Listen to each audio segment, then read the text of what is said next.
UFC veteran, the super talented MMA fighter, and coach James Krause has finally announced his retirement from the sport. Given that his last appearance in the octagon was in 2020, this news doesn't come as a surprise. That doesn't mean we're not sad to see him go. So join us as we pay homage to the guy by discussing his retirement and taking a look at the legacy he's leaving behind. Starting with the question, why is he retiring at all? He's a young guy after all. 36 isn't old by any means, especially if you consider we've got the 64-year-old Dan Severn still killing it in the ring. It turns out that's exactly the problem Krause has had with the sport, as he revealed on the MMA Hour on Monday, where he announced his retirement news. According to him, the game's got to end at some point. Just as football players don't play until they're 50, professional athletes like MMA fighters have got to end their careers too while they're at their peak. For him, it's 36. 34, actually, if you consider his last fight was 2 years ago. Krause also went on to add that he was done with the sport and has no desire to fight again. Instead, he's now going to focus on coaching, probably even continuing to coach Brandon Moreno, who, under his tutelage, won an interim title over Kai Kara France at UFC 277. Next, there's also his health and fitness to consider. That he mentioned while talking about his retirement on the MMA Hour. He mentioned having a herniated disc in his neck last week, which made it a real issue to go into UFC 277. We're sure that being the dedicated fighter that he is, it must have been hard to carry the pain over to the fight week, which makes it clear that retiring is the final step for him, and he's okay with that. Krause also mentioned how the game could become harmful for him if he kept playing it longer. According to him, MMA is like a drug to most fighters. It's easy for them to get addicted to the dopamine they get when they win. This is why, when they lose, the need to win and feel the dopamine drip again turns their career into a vicious cycle of validation that Krause didn't want to be a part of anymore. He said he didn't want to be one of those fighters people see and think, why is he even fighting anymore? And that's another reason why ending his career now is the right move. And while he'll be sad to see the welterweight fighter go, we know this decision is probably the best for him. His concluding career score of 28-8 is not too bad either. In fact, he's won 7 of his last 8 UFC bouts, dating back to July 2015. Considering all that, we think it's the best time to end his 15-year career as a professional prize fighter. So this means he's leaving on his own terms? Yes, that's right. According to Krause, he wanted 3 things whenever he called it quits. The first was to be financially free. He's done that already and said that he'll probably lose money if he fights anymore. The second thing was to go out on his own terms and not as the guy who lost 3 in a row and then left the ring. And the third thing he wanted was to retire from the UFC. He was pretty clear in his goals, and it's great to see he's achieved all those. So what are his future plans now? As we said earlier, Krause is all about coaching in the days ahead. In fact, he's gone so far as to say he wants to outlive his fighters. Sounds like a mission, all right. This gives us pretty good insight into what he plans to do next. There's also Glory MMA and Fitness, Krause's gym/MMA school, where he's the head instructor. Between professional coaching and gym management, we're sure he won't get a lot of time thinking of his days in the ring. In fact, his glory days may just be ahead of him, considering how he's an even better coach than he's a fighter. Even his fans agree with us. Speaking of which, let's see what his fans are saying about his decision. From praising his decision to retire while he's still in his prime, to applauding his record of fights, James Krause's fans are making their love for him known. The comments section under his MMA Hour episode on YouTube is filled with people commending him, especially for his transparency about his ambitions and ventures. Some are calling him a low-key legend, while others are claiming that he's one of the best coaches out there. Some have even applauded him for creating his own stream of income, considering how they get paid in the UFC. They've termed him as an example for respecting his health, enough to leave the game at a time he could probably sustain it for a few more years. Sure enough, James Krause is setting a great precedent for future fighters to prioritize themselves over the sport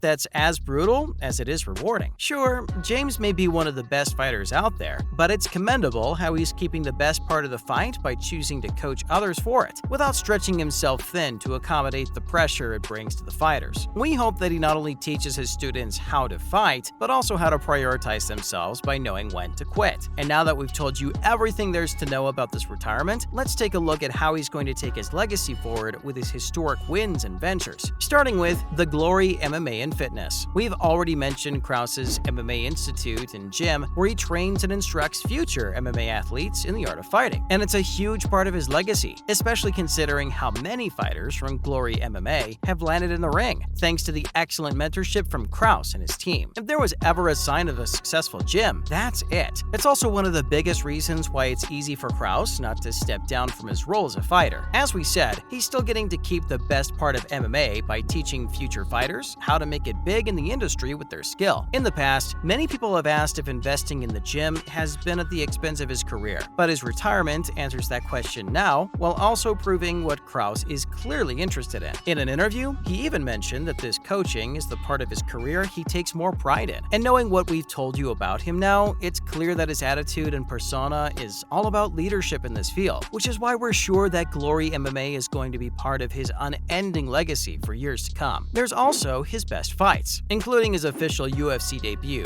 where he fought Sam Stout and won the game against some pretty tough odds against one of the lightweight division's most skilled fighters. Sure, it wasn't the best fight of the night, but it's definitely worth mentioning, considering how it was his first. His tackling Stout just when he was about to attempt a lazy takedown was a great moment, and probably one of Krause's best. And then there's his fight with Tom Galicchio, where he showed some pretty amazing skills that had everyone applauding him. He outmatched Galicchio pretty easily after taking control of the game midway. He bloodied Tom pretty badly, and by the time the game went to the scorecards, all judges had scored it 30-27 for Krause. That alone shows how tough a coach he's going to be in the future, and we're sure at least Galicchio wouldn't miss him back in the ring, especially after trending to the broken nose James gave him during the game. And finally, there's Brandon Moreno, who's been termed as a pretty special guy by Krause himself. Moreno's win at UFC 277 was a win for his coach too, whose Glory MMA and Fitness Brandon joined soon after leaving his original spot at Interim Gym. Looks like it's working out for both of them, because as the younger fighter's gone on to win the interim title, James has been showering him with praises, also calling him one of the most humble, coachable people he's working with. Seems like that's one special coach-trainee relationship in the making, and we can't wait to see how Krause trains him to become one of the best MMA fighters in UFC in the future. As for Krause himself, the guy's earned his break. Sure, he didn't get the crazy fame that other bigger names in the UFC have become used to, but whatever he did it in style. And considering how he's ending his career on a positive note and on his own terms, we're sure that this can also be considered a win for the guy, along with the other accolades he's managed to collect over the years. That's a wrap for this video. What are your thoughts about James Krause's retirement? Let us know in the comments below. Make sure to give this video a thumbs up and subscribe to our channel for more videos like this. See you in the next one.